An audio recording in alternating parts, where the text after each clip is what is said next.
Episode na to, pag-uusapan natin ang pagnanakaw ni Duterte at Bongo sa Kaban ng Bayan. Ito ay maliwanag na patong-patong na kaso ng plunder na umaabot sa 6.6 billion pesos. Noong 2018 ay naglabas ang PCIJ at Rappler ng report na nakakuha ng government contracts amounting to billions of pesos ang mga construction companies ng tatay at half-brother ni Bongo. Lahat ng mga projects na to, take note, ay sa Davao Region lang. Dahil dito, nagpasa ako ng Senate Resolution para imbisigahan ito. Humingi ako ng mga dokumento sa DTI at COA para mapag-aralan kung totoong may mga anomalya sa mga transaksyong ito. Ito ang mga nakita ko. Base sa records ng DTI, ang CLTG Builders ay pagmamay-ari ni Mr. Desiderio Lim na tatay ni Bongo. By the way, ang CLTG ay initials din ng buong pangalan ni Bongo na Christopher Lawrence Tesoro Go. Ang Alfredo Builders and Supply naman, ayon din sa DTI, ay pagmamay-ari ni Alfredo Amero Go. Siya ang half-brother naman ni Bongo. Base sa mga COA documents, nakakuha ng 125 projects ang CLTG mula March 25 hanggang May 2018 na umaabot sa 4.89 billion pesos ang halaga.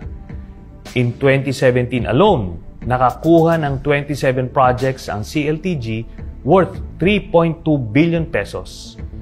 Again, lahat ng projects na ito ay located sa Davao City or Davao Region lamang. Ang ilan sa pinakamalalaking kontrata ng CLTG ay nagkakahalagang 251.7 million pesos, 208.8 million pesos, 187.9 million pesos, 182 million pesos, at 177 million pesos. Lahat pang road widening. Ang Alfredo Builders naman, ayon sa COA, ay nakakuha ng 59 projects from June 2007 to July 2018, amounting to 1.74 billion pesos. In 2018 alone, nakakuha ang Alfredo Builders ng 23 projects, amounting to 1.3 billion pesos. At gaya ng CLTG, lahat ng projects ng Alfredo Builders ay located sa Davao City or Davao Region lamang. Ang ilan sa pinakamalalaking kontrata ng Alfredo Builders ay nagkakahalagang 181.5 million, 140 million, 132.5 million, 108 million, at 93 million pesos na lahat ay pang-concreting o road widening. Pag itotal ang mga projects na nakuha ng tatay at half-brother ni Bongo, ito ay aabot sa 6.6 billion pesos. Specifically, 1.5 billion pesos nung mayor pa lang si Duterte sa Davao City, habang 5.1 billion pesos worth of projects naman ang nakuha ng pamilya ni Bongo nung unang 2 taon pa lamang na pagkapresidente ni Duterte. Pareho ding B-license lang ang hawak ng 2 kumpanya, pero nakakuha sila ng malalaking proyekto. Bawal po ito. Kaso, naikutan nila ang requirement na to dahil pumapasok sila sa joint venture arrangements sa mga kumpanyang may AAA license, pero kung titignan natin ang mga kontrata nila with DPWH, mismo ang tatay ni Bongo na si Desiderio Go ang identified na contractor at siya pa rin ang nakapirma dito. Ganon din sa kontrata ng Alfredo Builders, mismong half-brother ni Bongo na si Alfredo Go ang identified as contractor ng project at siya rin mismo ang nakapirma rito. Ngayon, ano naman ang mali dito? Marami. Ayon sa Article 7, Section 13 of the 1987 Constitution, the President, Vice President, members of the Cabinet, and their deputies or assistants shall not, unless otherwise provided in this Constitution, participate in any business or be financially interested in any contract with the government.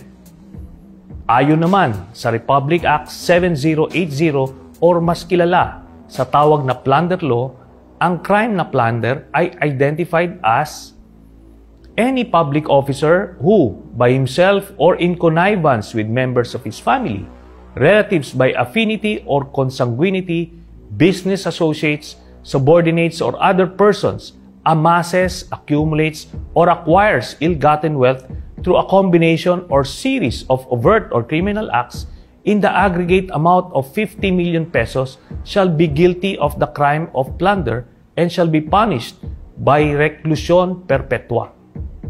In the same law, ill-gotten wealth is defined as any asset, property, business enterprise, or material possession of any person acquired by him directly or indirectly through dummies, nominees, agents, subordinates, and or business associates by receiving directly or indirectly any commission, gift, share, percentage, kickbacks, or any other form of pecuniary benefit from any person and or entity in connection with any government contract or project, or by reason of the office or position of the public officer concerned. Also, by taking undue advantage of official position, authority, relationship, connection, or influence to unjustly enrich himself or themselves at the expense and to the damage and prejudice of the Filipino people and the Republic of the Philippines. Kung matatandaan nyo, bago naging senador si Bongo noong 2019, siya ay ang special assistant ni Duterte simula pa noong 1998. Sa madaling salita, may paglabag sa batas ang mga ginawang pagkaka-award ng mga government contracts sa tatay at kapatid ni Bongo. At dahil bilyon-bilyon ang halaga ng mga kontratang ito, ano ang krimen nilang ginawa? Plunder. Maliwanag na ginamit ni Bongo ang kanyang posisyon in connivance with and obvious consent of Duterte as mayor and later on as president para makinabang ang kanyang pamilya. Kaya naman pala sinabi ni Duterte sa isang press con na bilyonaryo si Bongo kasi bilyon-bilyon na pala ang ninakaw nila sa Kaban ng Bayan. Bongo intervenes. Alam mo, hindi ako mag-ibang pero bilyonaryo to. Sa totoo lang. Putangin na ba? Tanungin niyo kung sino yan. Liliwanagin ko lang. As always, hindi po chismis ang basihan ng mga aligasyong ito. Galing sa COA at DTI mismo ang mga dokumentong nakalap namin sa investigasyong ito. Wala silang lusot dito. Naipakita natin ang isa na namang paraan kung paano mangurakot sina Duterte at Bongo. Sa iba't ibang ahensya ng gobyerno ay meron pa silang iba't ibang pinagkakakitaan. Ito ang pangako ko. Basta pag nawala na sila sa pwesto, ipa-file namin ang mga kasong plunder kina Duterte at Bongo base dito sa mga government documents na ito. Sa mga magtatanong kung bakit hindi ngayon na, kasi siguradong gagamitin nila ang kanilang kapangyarihan para ibasura ang mga kasong isasampa sa kanila. Hayaan nyo, konting antay na lang naman.